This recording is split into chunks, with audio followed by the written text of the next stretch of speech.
بسم الله الرحمن الرحیم. دوم چیزی که باعث برای ترجمه میشه بالای ما ایسته که به نزد مردم هدفهای قرآن کریم یک چیز و به نزد الله متعال دیگه چیز است. تصوری غلط که در بین مردم پیدا شده که قرآن برای کدام مقصد آمده، ملت ما بدانه که این قرآن برای یک مقصدی که الله خود بیان کرده. در سوره بقره ان شاء الله هدی للمتقین مقصد اصلی قرآن بیان میشه. شهر رمضان الذي انزل فيه القرآن هدی للناس. مقصد قرآن بیان میشه که قرآن برای هدایت آمده. وقتی که الله قرآن برای هدایت روان کرده و هدایت امو موضوع است که ما شما در رکعت‌های نماز همیشه حتی رسول الله صلی الله علیه وسلم هم طلب میکرد هر رکعت نماز خود. از این معلوم میشه که نیاز مبرم و ضرورت خیلی قوی به انسانیت و بشریت امیسته که هدایت برش حاصل شود. اهدنا الصراط المستقیم، اهدنا الصراط المستقیم میگه. الله امی هدایت نصیب کسی میکنه که با قرآن رابطه داشته باشه و در ذهن مردم ما بشینه که اصل هدف نزول قرآن هدایت است. قرآن یک پروگرام و نظام جامع هدایت است. در هر بخش زندگی ما الله برای ما راهنمایی میکنه. یک بخش زندگی ما اینطور نیست که قرآن راهنمایی نداشته باشه. از اخلاق گرفته تا اقتصاد، تا سیاست، تا نظام اجتماعی را، تا نظام خانوادگی را، تا معاملات، تا مسائل فردی و شخصی را. هم حالت زندگی ما هم حالت مرگ ما. بلکه کتاب الله متعال ما را با جهان دیگه آشنا می سازد. او جهانی که نه به عقل درک میشه نه به حواس درک میشه به جز از وحی الله متعال. از او خاطر باعث بالای ترجمه قرآن کریم ما یکی است که در اذهان مردم هدف نزول قرآن کریم معلوم شود که هدایت است، نه آن چیزی که مردم از خود انتخاب کرده بودند که هدف نزول قرآن کریم اینمی چیزاست. چرا که مردم قرآن کریم برای مفادات دیگر استعمال میکنه. امروز ببینی که به نام سید خانه ها پر است، مردم در پیشش میره، قرآن کریم نوشته کرده، گاهی در شاخی گو میده و گاهی در ران زن. در مختلف جاها آیات قرآن نوشته میشه، ما این هدف قرآن نیست و از مفهوم آیات قرآن کریم غلط استفاده میکنه. میگه و ننزل من القرآن ما هو شفاء و رحمت للمؤمنین. اینجا شفا عبارت از تزکیه عقیده است، شفای صدور است. در سینه که کدام خدشه و شبهه و نعوذ بالله گپی غلط داشته باشی قرآن رو اصلاح میکنه. در این شک نیست که قرآن کریم خواندن شفا برای کلگی هست، اما به این خاطر قرآن نآمده که به نام سید کسی بشینه، آقا صاحب، ایشان صاحب، آخونزاده و صاحب زاده صاحب، زنا و مردا در پیشش قطار قطار آمده برای از وقت تعویض بده. این در یک جای نیسته. امی مردم ها ثابت کنه که رسول الله نشسته باشه یا یک صحابی نشسته باشه به کسی یک تعویض داده باشه، این را ثابت کنه که مرد هستن. لیکن گرفتن از قرآن کریم غلط نعوذ بالله تصور برای مردم میده، خصوصا نو کسایی که خود منسوب به نسب رسول الله صلی الله علیه و سلم میکنه.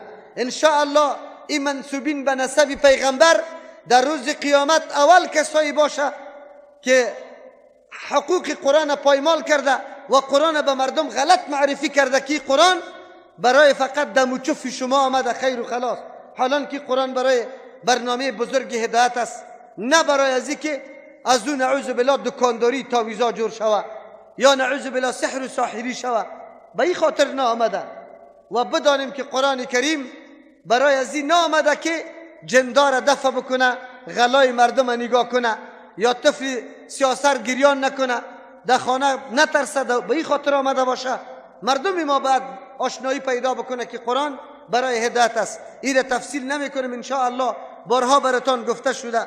هدف شروع قرآن کریم این خاطر است که در روز قیامت الله متعال از امت خود شکوه داره. کدام شکوه را داده؟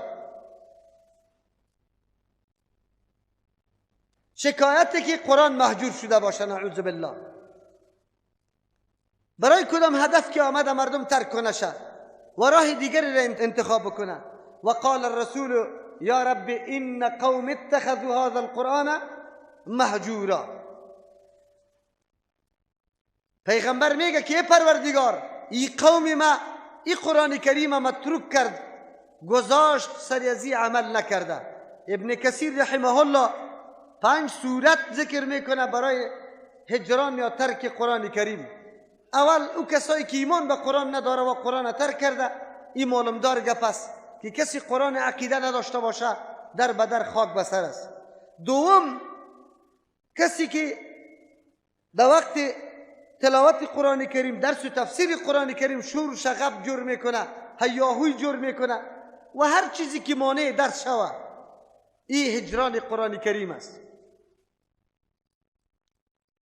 این مردم در روز قیامت مورد بازخواست قرار گرفته میشه.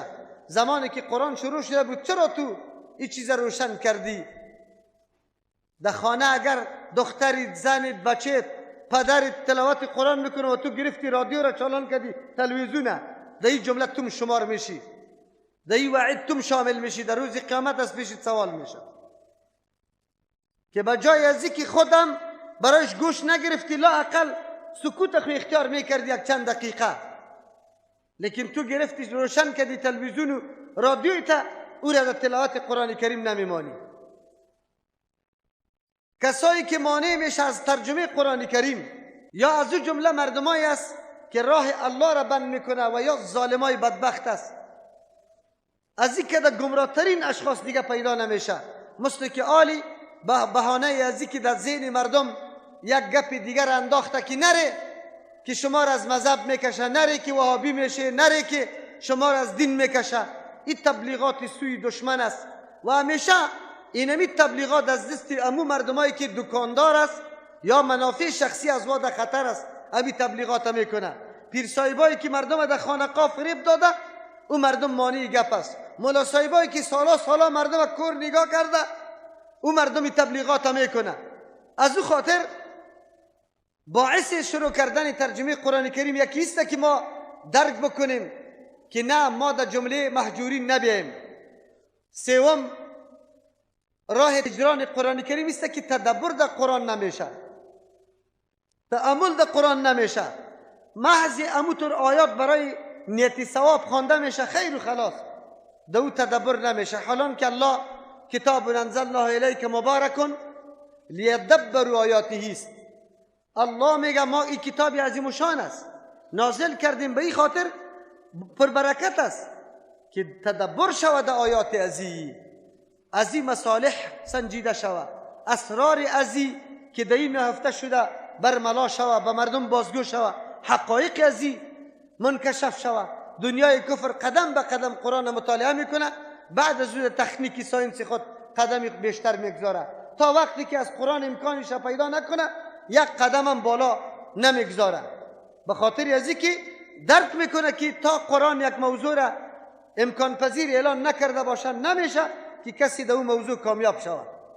از این خاطر ضرورت است که مسلمان در قرآن خیلی تدبر بکنه. چهارم، نه عمل کردن بالای قرآن کریم یکی از اسباب هجران است. اگر این موضوع را ما در جامعه و معاشره خود یک کمی ارزیابی کنیم که چقدر عمل سر قرآن شروع است، بسیار اقدر موارد ما پیدا میتونیم که هیچ پرسان نکو که اکثریت مردم در غرق است و بالکل سر قرآن عمل نمیشه. دستورات قرآن گذاشته میشه، دستورات قوم، دستورات قرآن گذاشته میشه، خواهش دوست، دستورات قوم گذاشته میشه، خواهش شوهر، خواهش اولاد، خواهش زن، خواهش و قوانین ما حول و محیط او به قدم میشه. قوانین قرآن کریم در جای خود قرار نهاده شده است. خیر چه قسم ما در جمله محجورین نبیم؟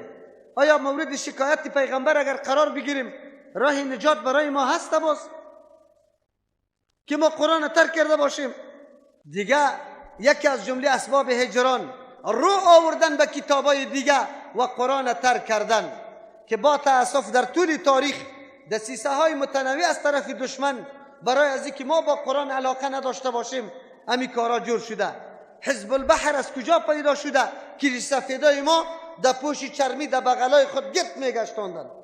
افتایکل 11 سوره را در اول افتایکل آورده برای فریب مردم و او را طوری معرفی میکنه که 11 سوره او را برای تلاوت نآورده، او را برای از این آورده که خاصیت داره، خاصیت دروغ برش نوشته کرده، برای تلاوت نیست. از همون خاطر از شما اگر سوال بکنم در افتایکل دعای گنجل عرش و درود تاج و درود لکی و شش قفل و افتایکل و نورنامه زیاد تلاوت میشه یا از دستوریش؟ و دیگهش خیلی زیاد تلاوت میشه. ریش سفیدای ما همیشه در بغل امور داشت تا آلی را. او را چی میکنی؟ قرآن فارسی مردم خبر نداری که او مغز قرآن گفته شده. ما از قرآن مغز را برداشتیم، پوست را بر دیگران بگذاشتیم. این کتاب الله را پوست معرفی کرده. مثنوی که مشتمل به کفریات است او را قرآن ثانی و قرآن فارسی میگه. شما خود قاریتان میاد چرا که مثنوی را رد میکنی؟ در مثنوی موضوع قصه سنگتراش نیست؟ تکذیب الله نمیشه؟ تکذیب پیغمبر نمیشه؟ کدام گپ است که نیسته؟ لیکن امروز به نام قرآن فارسی مردم بر از او معتقد است کتاب الله را ترک کرده. در هر جای فقط بیان مثنوی است. مثنوی شریف برش میگه نه کل قرآن است. عجیب است. قصه های درو هست که اگر شما او را بخوانی یقین به الله بکنی بسیار خندیتان میاد. قصه کدو هم است، کدو، او را باز مطالعه کنی. دسیسه های متنوع برای هجران قرآن وجود داره. این دیگه ساز و سرود و این فیلم ها و این گپا خو امروز برآمده که مردم ما را از کتاب الله غافل ساخته و گاهی هم با کتاب الله ما آشنایی نداریم. روزی که تو از قرآن خبر شدی در دلت گشت که همین کتاب برای ما آمده و سر ما حق داره، باید که ما بفهمم چی پیام داره. لیکن برای خریدن تیکت، برای شنیدن موسیقی تیکت هم خریده. یا مسلمان میگه ملا صاحب سری آدم هم باز جنازه شکی میخونه، گریان هم میکنه به خاطر که 100 روپه دمای برزی میداد، در اونجا گریان میکنه. اسباب هجران قرآن کریم است. پیغمبر در روز قیامت شکایت میکنه پیش الله متعال و ما در جمله شکایتگران نبیاییم. الله ما و شما را نجات بده.